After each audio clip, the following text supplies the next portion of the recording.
Hello दोस्तों, आपके अपने YouTube channel break time class में स्वागत है। जैसे कि आप सभी को पता ही है कि हम मध्य प्रदेश में करंट अफेयर्स की बात कर रहे हैं और परीक्षा धाम बुक के माध्यम से कवर किया जा रहा है, जिसमें हम मध्य प्रदेश की राष्ट्रीय और अंतर्राष्ट्रीय घटनाक्रमों की यहाँ पर प्रॉपर तीनों ही करंट अफेयर्स की बात करने वाले हैं। आज का जो हमारा चैप्टर होने वाला है, इस बुक के माध्यम से आज हम 15वें नंबर चैप्टर की बात की जाएगी, जिसमें केंद्र सरकार की योजनाओं से संबंधित हम जो है बात करेंगे। पिछली वीडियो में हमने मध्य प्रदेश की योजनाएं से बात कर ली थी और बाकी सारे चैप्टर आपके लग ही चुके हैं। 15वें नंबर चैप्टर की केंद्र सरकार की योजनाओं की बात हम यहाँ पर करेंगे। तो एक बार चैनल पे नए हो, सब्सक्राइब लाइक शेयर करके बेल आइकन प्रेस कर लो, जिससे कि नई वीडियो आए उसका आपको नोटिफिकेशन वगैरह मिल सके। केंद्र सरकार की प्रमुख योजनाओं में सबसे पहले एक तरफ योजनाएं हैं, फिर कब प्रारंभ की गई, इसका उद्देश्य क्या है और किस मंत्रालय के अंतर्गत आता है, इसकी बात यहाँ पर की जाएगी। तो सबसे पहले आपकी योजना आती है प्रधानमंत्री आवास योजना। 25 जून 2015 को प्रारंभ की गई थी। 2022 तक 2 करोड़ नए घरों का निर्माण करने का लक्ष्य रखा गया था। आवास एवं शहरी विकास मंत्रालय के अंतर्गत यह कार्य करती है। इसके बाद पहली योजना 1 फरवरी 2015 को प्रारंभ की गई थी।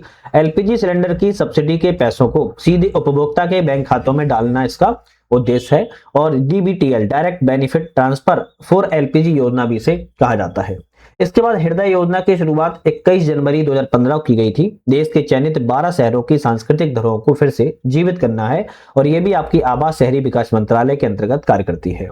बेटी बचाओ बेटी पढ़ाओ योजना 22 जनवरी 2015 को लॉन्च की गई थी। लिंगानुपात को बढ़ावा देना और लैंगिक समानता को बढ़ावा देना इसका उद्देश्य है। महिला एवं बाल विकास मंत्रालय के तहत यह कार्य करती है।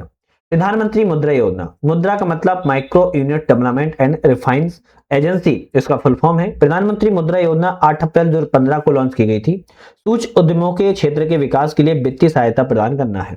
इसके तहत शिशु ऋण 50,000, किशोर ऋण 5 लाख, तरुण ऋण 10 लाख रुपए तक को ऋण देने का प्रावधान किया गया है। इसके बाद आती है उजाला योजना। उजाला योजना 1 मई 2015 को लॉन्च की गई थी। बिजली की खपत को कम करने के लिए एलईडी बल्बों को कम मूल्य पर वितरण करवाना होता है। केंद्रीय ऊर्जा मंत्रालय और बिजली वितरण कंपनी की संयुक्त रूप से यह पहल है। अटल पेंशन योजना की शुरुआत 9 मई 2015 की गई है। 18 से 40 वर्ष की आयु को कोई भी व्यक्ति अपने द्वारा बैंक में जमा किए गए रुपए के आधार पर 1000 से 5000 तक का पेंशन जो है प्राप्त कर सकता है और यह वित्त मंत्रालय के अंतर्गत कार्य करती है। प्रधानमंत्री सुरक्षा बीमा योजना 9 मई 2015 को लॉन्च की गई थी। 18 से 17 वर्ष की आयु का कोई भी भारतीय नागरिक 12 रुपए प्रति वर्ष का प्रीमियम भरकर 1 लाख से 2 लाख तक का दुर्घटना बीमा जो है लाभ ले सकता है और यह भी वित्त मंत्रालय के अंतर्गत कार्य करती है। प्रधानमंत्री जीवन बीमा ज्योति योजना 9 मई 2015 को लॉन्च की गई थी। 18 से 50 वर्ष की आयु का कोई भी भारतीय नागरिक 330 रुपए प्रति वर्ष का प्रीमियम भरकर 2 लाख रुपए का जीवन बीमा प्राप्त कर सकता है और यह भी आपकी वित्त मंत्रालय के अंतर्गत कार्य करती है। अमृत योजना 24 जून 2015 को लाई गई है। इस योजना के अंतर्गत 100 स्मार्ट सिटी बनाने, 500 शहरों में आधारभूत सुविधाओं के पानी की आपूर्ति, सीवेज, शहरी परिवहन का विकास करने के लिए शामिल किया गया है। आवास एवं शहरी विकास मंत्रालय के अंतर्गत यह कार्य करती है। फिर आती है स्मार्ट सिटी मिशन, जो कि 25 जून 2015 को लॉन्च की गई थी। सिंगापुर की सहायता से 100 चयनित शहरों का इसमें विकास करना शामिल है। आवास शहरी विकास मंत्रालय के अंतर्गत यह कार्य करती है। डिजिटल इंडिया मिशन 1 जुलाई 2015 को लॉन्च किया गया था। सभी सरकारी सेवाओं को इलेक्ट्रॉनिक तरीके से जनता तक पहुंचाने का इसमें लक्ष्य रखा गया है। इलेक्ट्रॉनिक और सूचना प्रौद्योगिकी मंत्रालय के अंतर्गत यह कार्य करती है। प्रधानमंत्री कौशल विकास योजना जुलाई 2015 में लाई गई थी। 2022 तक देश के युवाओं को कौशल विकास कराना है और यह कौशल विकास और उद्यमिता मंत्रालय राष्ट्रीय कौशल विकास निगम के अंतर्गत कार्य करती है। दीनदयाल उपाध्याय ग्राम ज्योति योजना की शुरुआत 25 जुलाई 2015 की गई है।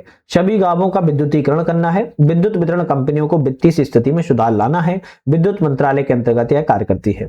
भारतमाला योजना 31 जुलाई 2015 को लॉन्च की गई थी। इसके अंतर्गत आर्थिक corridor, feeder corridor, inter corridor, राष्ट्रीय कॉरिडोर, तटवर्ती सड़कों के निर्माण का लक्ष्य रखा गया है। सड़क एवं परिवहन राजमार्ग मंत्रालय के अंतर्गत भारतमाला परियोजना का जो है कार्य करती है। सागरमाला परियोजना की बात करें तो 31 जुलाई 2015 को लॉन्च की गई थी। देश के 13 बड़े बंदरगाहों में से 12 बंदरगाहों को सड़क परिवहन से जोड़ना है और यह जहाज रानी मंत्रालय के अंतर्गत कार्य करती है। तो भारतमाला आ जाए तो सड़क परिवहन और सागरमाला आ जाए तो बंदरगाह के लिए कार्य करती है। सेतु भारतम योजना 4 मार्च 2016 को लॉन्च की गई थी। राष्ट्रीय राजमार्गों को रेलवे क्रॉसिंग रहित बनाने के लिए ओवर और अंडर ब्रिजों का निर्माण करना है। सड़क परिवहन मंत्रालय के अंतर्गत यह कार्य करती है। उदय योजना 5 नवंबर 2015 को लॉन्च की गई थी। विद्युत वितरण करने वाली जो कंपनियां हैं उनकी वित्तीय स्थिति का सुधार करने से संबंधित है। कोयला एवं ऊर्जा मंत्रालय के अंतर्गत कार्य करती है। प्रधानमंत्री उज्ज्वला योजना 1 मई 2016 को लॉन्च की गई थी। बीपीएल परिवारों को मुफ्त में एलपीजी कनेक्शन प्रदान करवाना होता है। पेट्रोलियम एवं प्राकृतिक गैस मंत्रालय के अंतर्गत कार्य करती है। श्यामा प्रसाद मुखर्जी रूबन मिशन 22 फरवरी 2016 को लॉन्च की गई थी। गांवों को क्लस्टर आधारित विकास करना है। ग्रामीण विकास मंत्रालय के अंतर्गत कार्य करती है। स्टार्टअप इंडिया 5 अप्रैल 2016 को लॉन्च की गई है। अनुसूचित जाति, जनजाति, महिला उद्यमियों को नई कंपनियां स्थापित करने के लिए 10 लाख से लेकर 1 करोड़ तक का यहां पर लोन दिया जाएगा। वित्त मंत्रालय के अंतर्गत कार्य करती है। वरिष्ठ पेंशन बीमा योजना 1 जनवरी 2017 को लॉन्च की गई थी। 60 वर्ष या उससे अधिक आयु वर्ग के वरिष्ठ नागरिकों को गारंटीकृत ब्याज दर 100 वर्षों के लिए 8% जो है देना होता है और यह वित्त मंत्रालय के अंतर्गत कार्य करती है। उड़ान योजना की बात किया है तो उड़े देश का आम नागरिक 27 अप्रैल 2017 को लॉन्च की गई थी। देश के आम नागरिकों को कम कीमत पर हवाई यात्रा कराना होता है। नागरिक उड्डयन मंत्रालय के अंतर्गत यह कार्य करती है। प्रधानमंत्री वय वंदना योजना 21 जुलाई 2017 को लॉन्च की गई है। 60 या उससे अधिक आयु वर्ग के वरिष्ठ नागरिकों को मासिक पेंशन विकल्प चुनने पर 10 वर्षों के लिए 8% की गारंटी रिटर्न जो है प्रदान करना है। भारतीय जीवन बीमा निगम के द्वारा LIC के द्वारा इसको संचालित किया जा रहा है। दीक्षा पोर्टल की बात करें तो 5 सितंबर 2017 को लॉन्च की गई थी। शिक्षक को ट्रेनिंग उपलब्ध कराना है। मानव संसाधन विकास मंत्रालय के द्वारा एवं शिक्षा मंत्रालय के द्वारा यह कार्य करती है। सौभाग्य योजना 25 सितंबर 2017 को लॉन्च की गई थी। देश के सभी घरों का विद्युतीकरण सुनिश्चित करना होता है। विद्युत मंत्रालय के अंतर्गत कार्य करती है। दीनदयाल उपाध्याय स्पर्श योजना 3 नवंबर 2017 को लॉन्च की गई थी। 6 से 9वीं की क्लास के स्कूली बच्चों की डाक टिकट संग्रह में रुचि बढ़ावा देना है। 600 रुपए प्रतिमाह की छात्रवृत्ति प्रदान करना है। डाक विभाग एवं संचार मंत्रालय के अंतर्गत यह कार्य करती है। आयुष्मान भारत योजना 23 सितंबर 2018 को लॉन्च की गई है। ग्रामीण जो गरीब परिवार है उनको 5 लाख तक का निःशुल्क उपचार प्रदान करना है। स्वास्थ्य एवं परिवार कल्याण मंत्रालय के अंतर्गत यह कार्य करती है। प्रधानमंत्री श्रम मानधन योजना 15 फरवरी 2019 को लॉन्च की गई थी।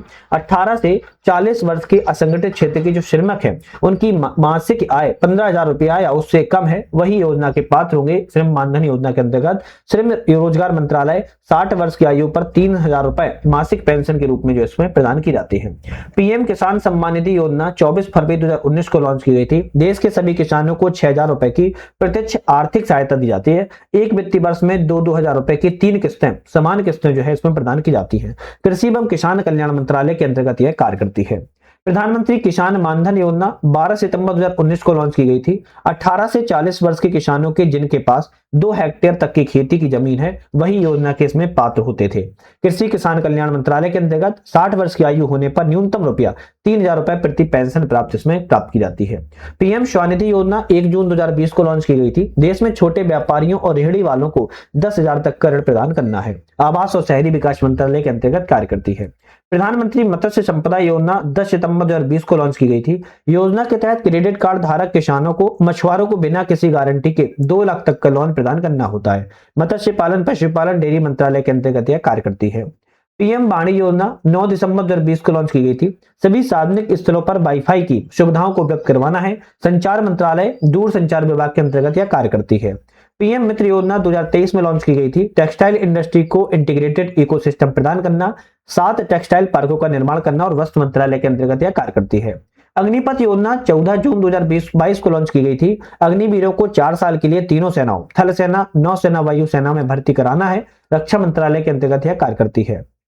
नमस्ते योजना 2022 में लाई गई थी। सीवर और सेप्टिक टैंक श्रमिकों की मौतों को रोकने, उनकी सुरक्षा सम्मान सुनिश्चित करने के लिए इसको लाया गया है। नमस्ते योजना को सामाजिक न्याय अधिकारिता मंत्रालय के अंतर्गत कार्य करती है। पीएम श्री योजना 5 सितंबर 2022 को लाई गई है। अगले 5 वर्षों में पूरे भारत के 14,500 स्कूलों को अपग्रेड किया जाएगा और नई शिक्षा नीति से जोड़ा जाएगा। शिक्षा मंत्रालय के अंतर्गत यह कार्य करती है। अमृत भारत स्टेशन योजना 27 दिसंबर 2022 को लॉन्च की गई थी। देश भर में 1309 स्टेशनों का पुनर्विकास करना है। रेल मंत्रालय के अंतर्गत कार्य करती है। पहले चरण में मध्य प्रदेश के 34 रेलवे स्टेशनों को शामिल किया गया है। प्रधानमंत्री विश्वकर्मा कौशल सम्मान योजना 27 सितंबर 2023 को लाया गया था। कारीगरों को कौशल वित्तीय मदद प्रदान करना है। एमएसएमई के माध्यम से इसको जो है कार्य किया जाता है। मिष्टी योजना 2023-24 में लाई गई थी। मैंग्रोव वृक्षारोपण को बढ़ावा देना 2023 बजट में इसकी घोषणा जो है की गई थी। पीएम सूर्य घर मुफ्त बिजली योजना फरवरी 2024 में लाई गई है। 1 करोड़ घरों की छत पर सोलर पैनल लगाना है। 30,000 से 77,000 रुपए तक की सब्सिडी प्रदान करना है। इसका अन्य नाम प्रधानमंत्री सूर्योदय योजना रखा गया है। पीएम जनमन योजना 15 नवंबर 2023 को लॉन्च की गई थी। विशेष पिछड़ी जनजाति के सामाजिक आर्थिक विकास से संबंधित है। प्रधानमंत्री विद्या लक्ष्मी योजना 1 जनवरी 2015 को लॉन्च की गई है। उच्च शिक्षा प्राप्त करने के लिए वित्तीय सहायता प्रदान करना है। 6 नवंबर 2024 को कैबिनेट की मंजूरी इसमें दी गई है।